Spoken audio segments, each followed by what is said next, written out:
Hey guys, today we're going to do something a little different.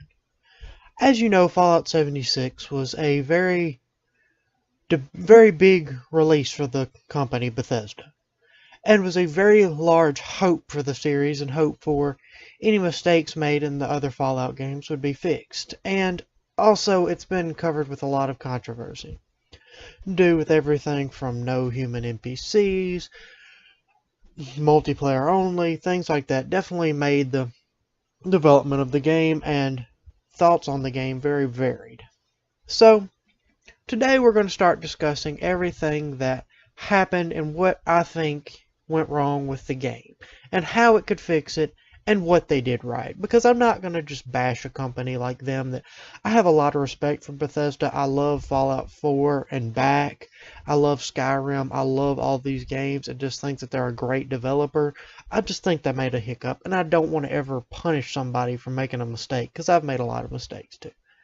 So anyway, first I want to bring up the overall kind of feel of a Bethesda game, the normal, how they changed the basic meta of the game. So, okay, out of this major series, I first want to talk about the switch from single player game to a always online multiplayer game. As you know, the Fallout games have always been a very single player focused game. There's been no co-op. There's been always just a good single player campaign, open world, amazing games. So they always had that, but they were always loved, even in a realm where you hear people say, well, oh, single player games are dying and all that. That's not true. Games like Fallout and Skyrim prove that's not true.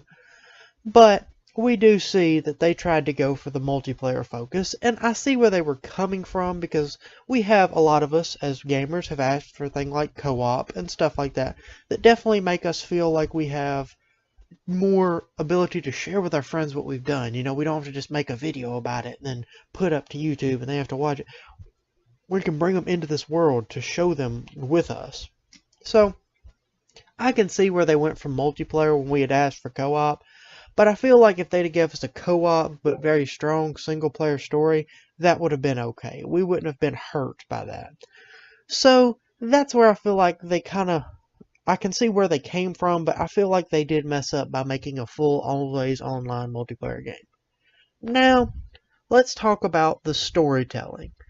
If you've played any of the Fallout games, you probably noticed that Bethesda is not bad. It's not a horrible storytelling company. I mean, they've always written great stories, and if it was a company that had difficulty writing stories, then I could possibly forgive them for this. But I can't for this company. I know they're better than this, and I can't just say, well, oh, they're just not really great at writing stories. So, Bethesda definitely always had good stories. I mean, even in Fallout 1 and 2, I played the games. Well, I'm attempting to play them all. I haven't finished them, but I've played several parts of the stories of these games, and I've definitely beat 3, New Vegas, and 4, and they all have amazing endings and just make me feel like I've done something, and they make me think, and that's something that a game doesn't always do. And it's great for me when a game makes me think and makes me feel and makes me just really provokes my thought, and it feels great. So I definitely feel like that's where this story should have been. But when the story started, as y'all know, it's more of a multiplayer game with a little story hidden. Now, I'm not gonna lie, I have done some lore videos and I enjoy the lore, but lore you have to sometimes look for. You have to read the terminals, you have to find audio logs and things, but you still get the full time of it. You still get to look in and do, which is very good, because sometimes, yeah, I may read this obscure audio log, but I may meet the guy who wrote it because of ghouls, or I may have met his daughter or something like that. And I felt like the human NPCs always helped make the lore more interesting. But also there was humans and things and robots that had personality to give us something to more go for a story. That's how the main story was always portrayed, and I always enjoyed that. But in the newer game, unfortunately, they decided to go for a only robots, the only humans you'll see are the people in the multiplayer. And I have a problem with that, because I always enjoyed spending my time around people. I mean, crap, I enjoyed Mr. House. I enjoyed all these people in these games because they were people that made me think. I enjoyed spending time around them. I mean, yes, I know they're not physically there, but they're in this virtual world, and I enjoyed getting to hear their thoughts on things. I enjoyed spending time around Rosa Sharon Cassidy because she was a very interesting character. I enjoy spending time around Cogsworth because he's a robot, but he's a robot with some character to him. He's not a lot of character, but he's got some character to him and some humor, which I enjoy. And I just feel like that stuff was super lacking from Fallout 76. And I hate it because I'm a lover of the Fallout franchise. It's an amazing franchise with so much potential. But I just feel like they dropped the ball, and it makes me nervous. Because if you drop the ball sometimes it's hard to get back up. I mean, it just scares me because I don't want these series to fail. You know, if you think about it, there was 2 Fallout games and then some sequels and things that were tried it and just didn't work out. And then they got rebooted by Bethesda. And that's a great thing, especially some of the people that played the early games. I mean, that was great for them. And it was great for people like me who would have probably never played the early games. But these newer games came out and they were more comforting to me. Like, you know, Fallout 3, Fallout New Vegas, and Fallout 4 were more of a style that I understood and made me feel more at home. And actually, the first time that I ever saw this game was a video by Jack Frags doing the first 60 minutes playthrough to kind of people see if you wanted to go through it.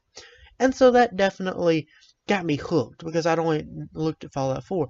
Then I started watching a guy called Oxhorn. He's a pretty popular lore guy who covers lore. I don't really know the word for it, but he's always been good about it. And those 2 people definitely helped me get into the series and start looking at the lore for myself.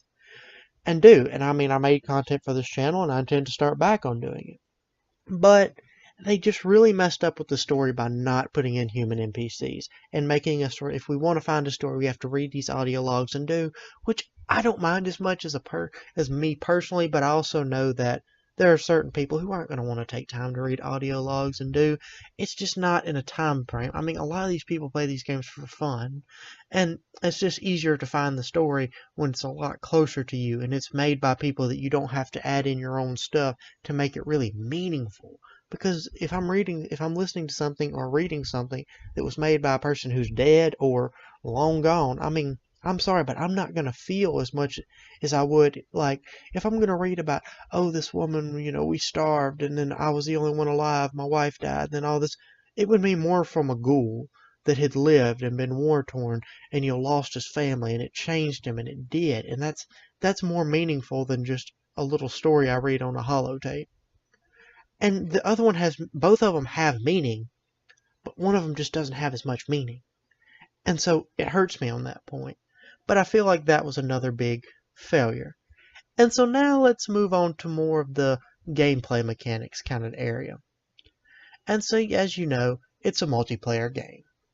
Which, again, I've already spoken about. I'm not the biggest pro guy to this. But I definitely will say that I do find it cool that they made a multiplayer game. And I do hate it that the multiplayer game didn't work out well, because I feel like if handled correctly, it could be a good thing. But I just feel like this time it wasn't handled correctly. So that is unfortunate, but I will give it that. It was a pretty cool idea, but it just wasn't handled well. Of course, we knew most Fallout games have a lot of glitches. I'm not saying it's right. They're a very well-set developer. They should do better than this. But I can give them some slack because I don't develop games. I don't have the knowledge of what they do. And so I hate to give somebody judgment when I can't say that I know what they're going through. But to me, looking on it from the outside, I just want to make that clear. I'm looking on it from the outside. I'm not a game developer, and that's just not what I currently have any knowledge about. I don't know what they go through, but I feel like they should be able to do better than this, because they've showed us they can do better than this. And so that's where I'm going to just kind of start this off by saying I'm not judging them just off, you know, oh, I could do so much better than this if I knew how. I'm not doing that. I'm judging off their past successes. I'm judging off what I've seen them do to what they could have done or should have done. So anyway, I'm going to start with some of the mechanics. Now, of course, with a multiplayer game, the VAT system is going to be difficult to put in the game. And a lot of people were wondering if VATS would even be in the game, which is a definitely odd topic because you have to think about it. VATS has been in every Fallout game, including 1 and 2. And that definitely has made us kind of accustomed to that kind of gameplay. And so, taking such a vital point in the whole mechanic of the game away from us is very risky and very scary for us as players. And as you know, Fallout's not like Call of Duty or Battlefield. They don't specialize in like a first-person shooter or third-person shooter mechanics. They specialize in an open world and storytelling, but they have first-person shooter style of stuff. So I'm going to give them that. But they do have a clunky kind of combat system. And so sometimes, yeah, you would use VATS to kind of save you and help you. And I mean, yes, you wouldn't really use them as much with certain weapons and things like, some snipers, depending on what you had, or some melee weapons. You weren't a lot of VATS. But that's how it always has worked. VATS has kind of always helped us get out of stuff. So, with VATS being not able to really know how it's going to work in a multiplayer game, because you can't just stop the game for everybody if one guy goes into VATS. So that doesn't work. So we wondered how it was going to work. So now it's kind of a weird live targeting system. Like if I'm running and I'm pointing at a guy, it'll lock on and tell me you're aiming at his leg right now. You have this percentage chance. But I'm having to do this while I'm running at the guy, or running away, or exchanging fire and doing. Which I feel like loses some of the charm of that. Because if I felt like I was in a situation where I needed to breathe for a second, I could hit VATS, I could take a breath and look and say, okay, there's 2 ghouls over here, there's 2 raiders over here, and I could know what was going on. But I can't do that with the current system because it's a multiplayer game, and I understand that, but I only bring this up because it shows the clunkiness of the gunplay. I enjoy some of the gunplay in some of these games, but for some reason my favorite gunplay was always in Fallout New Vegas. And I know its gunplay was clunky, but for some reason I honestly thought it was the best feeling. I'm not a big fan of Fallout 3's, and I'm a semi-decent fan of Fallout 4's. But Fallout 76 is definitely not my favorite as far as that aspect. I don't find it that enjoyable, and it just feels frustrating because some of the guns are just clunky and I just hate it because I know that this should be a lot better than what it is, but it's not. So that definitely, it unfortunately highlights the just clunkiness of the controls. So after that, you kind of get into another point, is how they kind of marketed it and did. So of course, everybody was hyped for a new Fallout game. That's just go without saying. I mean, everybody's going to be hyped for a new Fallout game. I was hyped. Everybody was hyped. I had this game pre-ordered for a while. And I mean, I had worked and done to put back my money to pre-order, and I felt hyped. But I remember the biggest thing that always kind of got me up was, it was talking about, oh, you'll be the first ones out. You'll be the first ones out. But once it was announced that there will be no characters, I just felt like the game just lost a lot of it for me. But then it was like, this mechanic or this mechanic. Me and my buddies were already planning to be like hunting those launch codes for weeks if we had to. That was just the biggest thing for us. We had this big plan started out and all that. And I'm the biggest fan of Fallout out of all my friends. And we're all gamers. But we all have our different types of games. We play games together, but we all have our different favorites. And they know mine is Fallout. And so they knew that I was happy for this game. And so I'll say this all because this game had me pumped. Then I hit the beta because, I mean, first day, you've probably seen it. I had a stream. I was going to beta stream. I mean, I was pumped for this game. But then there were some problems with Twitch, so I had to play it by myself. I couldn't get on things. I couldn't get on a Twitch stream because, unfortunately, it wasn't working with the Xbox at the time. And that was the only way I could get to it was through Xbox. So that's what happened, unfortunately. But I was kind of glad that's what happened. It wasn't great, but it was kind of fortunate. So what happened was, of course, I go through and I start playing, and I just don't get the Fallout feel. I remember walking through, and I didn't get a gun first, which definitely made me feel off, because all I have is my fist.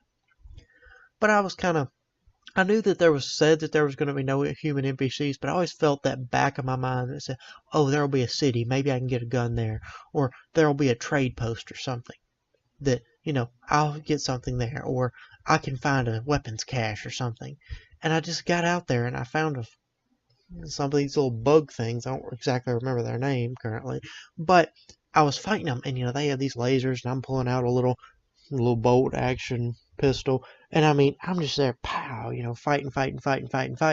But I just kind of found myself, I was fighting the clunky controls, which I'd never have to do because VATS was always so smooth. And I could always deal with some of the clunkier mechanics if VATS was there to help me, like, okay, that's him, I can stop for a minute. Then, yeah, I could hit him with the iron sights and do. But I could just feel like how much it changed without VATS. And then I could feel how much I just felt the gunplay and the weapons were just kind of like, it was just, I was fighting robots. I was like, okay, that's kind of weird, but you got to introduce us to the fighting mechanics. So I said, okay. So I walk out and get rid of them finally and run out of ammo because I didn't have a lot of ammo at that point in time, which was another flaw, but I'll get to some of that in a minute. And so anyway, I get there and I go down and it's telling me to go to a certain area to find the first little camp. So I get down there.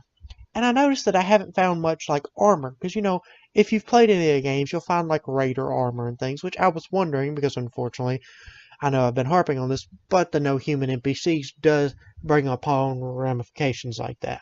So I wasn't sure what was going to happen. So that's what happened, and I couldn't find Raider armor. Well, I kind of felt a little naked, I guess is how you would say it, because I just didn't feel like I had anything. So I finally got up there and I finally got to things like, hey, craft some leather armor. And I'm like, oh, okay. I mean, a little odd mechanic, but maybe it just doesn't want to give you armor too early. So I'm like, okay. And then I'm looking at the cost of armor and things. It's like 15 leather and stuff like that. And it just got me a little agitated because I'm like, leather armor isn't, and may have been different in that game, but leather armor's never been something that you should strive for to have a whole set of. And that's how I just kind of felt disappointed because it's like, wait a second, you want me to get all this stuff to make a pipe rifle or leather armor, stuff like that? Why? These things aren't valuable in any other game. Why do you expect me to just suddenly value on these? And I kind of pull back to games like Borderlands. You feel pride and accomplishment when you find these rare weapons, or even Destiny if you find exotics. You're going to find some pride in that. But I didn't really feel pride with the weapons because, crap, you know how many pipe rifles I have in my first save of Fallout 4? I mean, I've probably got thousands and more that I've left. I could probably armor everybody in that whole area with one, we're talking everybody, with a single pipe weapon and have a few thousand left over because I have to leave them because I just need them to despawn. I don't want them. So why do you expect me to value them in a different game just because you changed the rarity of weapons? I feel like what they did was they just expected to change the rarity to make us expect things to be more or less valuable. But you have to think about it as, just because at a certain point in time, I mean, crap, think about it. Right now, water. Water's a pretty abundant thing. So if somebody said tomorrow, you have to value water, but it's still always all around us and done, why do you expect us to value it more? And now, yes, you can argue, well, if it's not in that world, you're going to start valuing it more. And you're correct about that. But for one, why? Why is it just, why couldn't they have done something else in the fact of, hey, maybe we'll do a kind of deal of where, okay, we'll make a new weapon type. Or we'll make new types. Like, think about it. If they'd made a single shot rifle that you had to the start of the game, it was heavy hitting, but it didn't have a lot of ammo. It took a long reload and you didn't have a lot of ammo. But it's something new. You could enjoy that as being your new. Or give us the varmint rifle back. I mean, crap, I love that thing in the other games. Give me the varmint rifle back. Things like that to a weapon that's supposed to be kind of valued, but not really built for long game. I mean, I've seen people go through to mid game and even late game with the pipe rifle, but it's not a common tactic. So don't expect me to just start valuing these weapons just because you make them cost a lot. It's just going to make me feel like I'm getting ripped off. And so, of course, that made me a little mad. And then I went on a little longer, and I got rushed by these ghoul-type creatures that were, supposed to be the humans that had been attacked by this disease or parasite or something of that matter. I couldn't get into the story very well because unfortunately it was told in a very bumpy manner to me. But I ended up fighting them, and I just found myself just rushing and trying to find them, and it was just so dark I could barely see them, and I just felt like it was just a horrible system to try and fight them. And that again just turned me off because, I mean, I know Fallout's a mainly open world game with a little bit here and there, oh, well, yeah, this is a pretty good fighting mechanic. Oh, this is a pretty good stealth mechanic. But I always felt that they were good about making a half-decent fighting game. I mean, fighting in-game. I mean, they don't make a fighting game directly, but that always just felt good to me. And now I feel like they've kind of spat in our face by making this horrible system. And then again, I found me fighting robots. I was going through complete cities that felt like ghost towns. And I know that they were probably going for this kind of feel of, dreary and hopelessness, but I feel like the same thing was accomplished in New Vegas without as much trouble with the department of, well, oh, we don't have, we have a lot of people here. Well, how are you supposed to feel desolate? Because these people were still in a desolate manner. You don't have to just take out people to make something feel desolate. Sometimes you don't have to call out a person, just pull out everybody and be like, okay, now it's a desolate world. I mean, crap, New Vegas was full of people. It felt desolate and hopeless, but it still had a glimmer of hope at times. It was a mix of both, which made it a really good story. Unlike Fallout 76, which is supposed to be, well, y'all are the first ones back, which for one doesn't line up with the lore, which bothers me personally because I enjoy the lore of the games. And that's half the reason that I started doing content on my channel was because of that. And so, of course, with them going kind of backwards and forwards on their lore, that definitely did make me aggravated as a very faithful lore follower.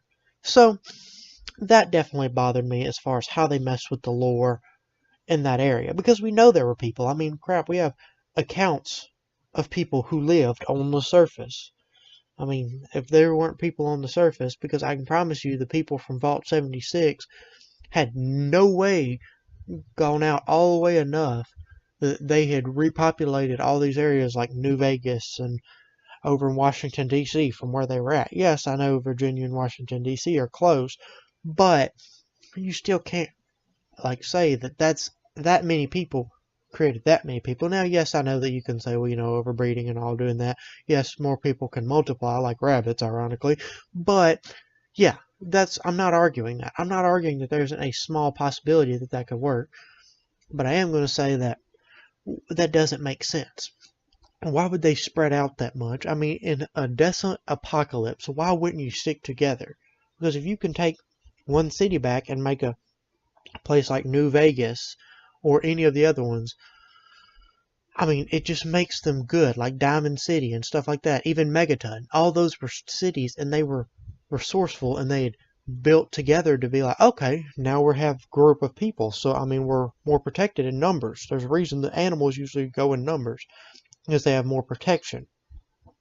So I always felt like it made less sense for them to go, oh, we're just all going to go gallivanting across the world. I mean, that just doesn't make any sense from a logical perspective. And I mean, in a zombie not a zombie, but a Fallout, you're going to definitely be trying to think logically to keep yourself alive. And so it doesn't make sense for them to make illogical decisions in a time where if you don't think logically, you're going to die. I mean, that's the most blank way I can say it. They didn't think logically, they were dead. So why would they just go and scatter out when they could stay together and be stronger? So that's where I have a problem with them saying, well, they were the first survivors. And then you could argue, well, maybe they were the first ones in the area. Maybe there was people that lived in these different areas. Well, yes, you can say, well, yeah, well, maybe the Fallout was worse here than there than here. But the likelihood of everybody dying is so low that I can't, honestly go full on in respect to that theory.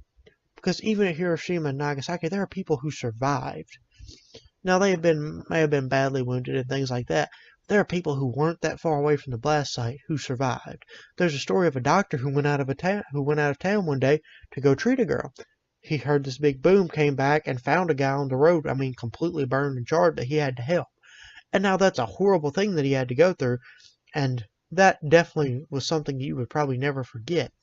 But that proves that not everybody's going to die for forever. Now, you can also argue that, well, we had more advanced technology at this time. Well, yeah, that's true. But if you make bombs that are going to destroy the entire world, then crap, nobody would have survived, and then this whole world would be completely desolate, and then there would be no story. And there's still ghouls. The ghouls weren't killed by the initial blast. Now, yes, they might have had some difficulty with other things, and medical conditions and stuff like that. But the initial blast can't reach everybody. And if their initial blast can't reach everybody, then the nuclear fallout will. But, of course, over time it will dissipate. Now, I'm not going to say it's going to be extremely fast, but it will dissipate. So there's still going to be people around. So that's where I feel like the lack of people hurt the lore. And I know I've been harping on the lack of people, but that's the biggest thing that I feel like the game failed on. I just feel like the game tried to kind of cut a corner by we won't pay for any of these voice actors because, it's just not worth it. And I'm not going to say that I don't see where they're coming from to an extent of, in a world where you could usually have the choice to kill NPCs and things, but there were still essential NPCs. You couldn't kill Preston Garvey and some of them like that. You just couldn't do it. And so, I don't get why you couldn't have just made the essential NPCs the ones, just cut it down to essential NPCs. I'm not asking for everybody in the world. I'm asking for a handful of people who are maybe one little city that's, starting to rebuild and do. That stuff would be great. And now, a lot of this stuff you can say, well, oh, you don't even have the game. You deleted your order, so how are you going to be a judge of it? For one, I feel like I get some of the right to judge because I was a fan and a big supporter in Fallout 4, Fallout 3, Fallout New Vegas. I was a big supporter during those times. And so I supported them when they did good. And I supported them when they screwed up. There were some screw-ups in those games. There was a pretty big screw-up with Fallout 4 in some of the areas. There was a lot of times where there was bad glitches and things. But I still supported them because I felt like they made up for it. And it's hard to then not support somebody who I feel like, yeah, they made a mistake, but they made up for it. And I can respect that. But they didn't do it with this one. I played the beta and I just found myself not interested in a Fallout game. And that was, just completely foreign to me. Fallout games were what I went to when everything else just seemed to fail. It was like, okay, the new Call of Duty game's bad. The new Battlefield game's bad. The new Assassin's Creed game's bad. And I'll just go play Fallout because it was a guaranteed good game. And so that is always just kind of a deal of, I just felt like I'd been kind of betrayed by something that I'd always been able to lean on. So, yes, that may sound a little over-exaggerated, but that's how I felt. And so, again, I know that I harped a lot in this talk about, no human NPCs, no human NPCs. But to me, there was a reason for it. It's because I honestly feel like that's where a lot of their stuff went wrong.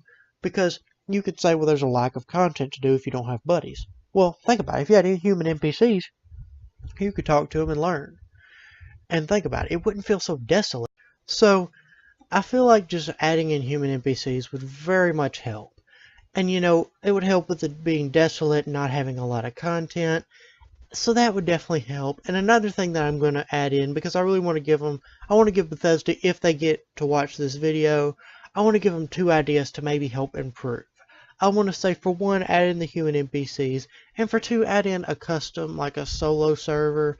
That way people like me who are content creators can put out stuff that definitely helps, well, okay, if I want to go make a video about this lore story, I don't have to worry about somebody just walking up in there and griefing me or doing, which is very risky and very annoying personally for somebody who works very hard to find the story, to have to worry about contending with, well, oh, he's being kind of aggressive, so I might have to stop the story for today, wait and get in a new lobby, go hunt down the same story, and then set it up, which would be very aggravating for somebody who doesn't have a lot of time to go play all these, go play all day. And unfortunately, I wish I would, but with school and other things, I don't have the time for that. So, I definitely want to say that those would be the 2 things that I would very much hope that if Bethesda, if you're watching this video, I know that I'm not a developer and I know I don't know a lot about game design, But if you could, just please look into those two things.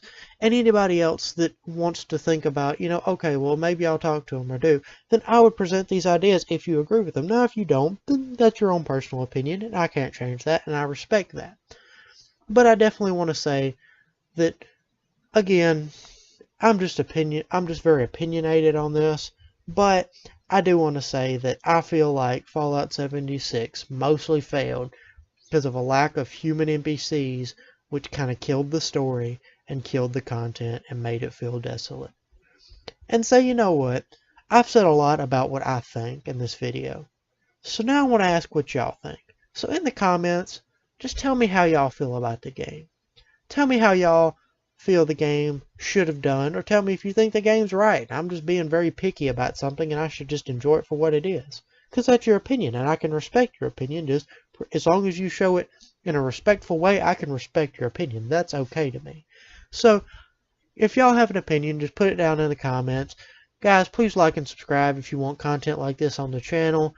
I really enjoy doing it, and I really enjoy seeing if y'all are liking something, because then I know y'all might want more of it. So I'm about to sign off. Hope y'all guys have a great day.